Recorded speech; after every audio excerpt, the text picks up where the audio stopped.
Matapos ang may 4 na buwan ay nagsorry si Pangulong Ninoy Aquino dahil sa mabagal na dating ng tulong sa mga biktima ng bagyong Yolanda. May live report si Teresa Andrada. Tere? Gigi, sa question and answer forum na dinaluhan ni Pangulong Aquino sa Hope Christian High School sa Maynila kanina, 4 na estudyante na dati nag-aral sa mga paaralan sa Tacloban at ngayon ay nasa Maynila ang nagtanong sa Pangulo tungkol sa tugon ng pamahalaan sa Tacloban.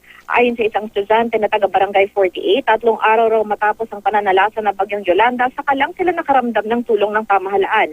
Humingi ng paumanhin ang Pangulo na hindi nakapagbigay agad ng tulong ang pamahalaan. Bukod daw kasi sa hindi ganun kadali-dali ng relief goods dahil sa lawak ng pinsala tulad na lamang sa airport, non-existent daw ang local government unit doon. Anya, umaga ng Sabado, handa nang magdala ng relief goods ang Philippine Air Force. Pero hirap naman ito dalhin dahil bukod sa sira ang runway, kulang ng heavy equipment para i-clear ang mga kalsada para umpisahan ang paggawa nito.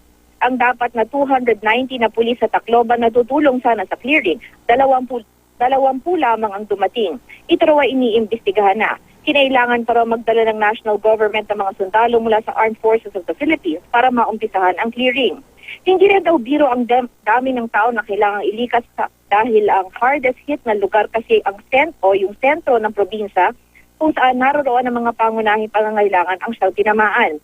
Kinailangan tuloy na dalhin ang mga goods mula sa kalapit na probinsya gaya ng Cebu at maging sa Maynila. Natanong Gigi ang Pangulo kung bakit hindi nito tinupad ang pangakong manatili sa Tacloban hanggang simulang maibalik sa normal ang probinsya gaya ng kanyang unang sinabi. Ayon sa Pangulo, hindi raw kasi pwedeng dun sa Tacloban i-coordinate lahat ng gagawing tulong dahil problemado pa rin ang linya ng komunikasyon.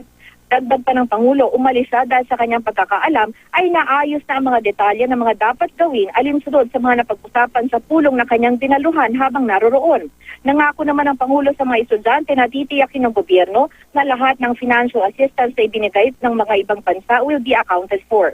Nariyan raw kasi ang website na FACE para ma-check mismo ng publiko kung ano, magkano at saang organisasyon at maging sa national government napunta ang financial aid. Gigi?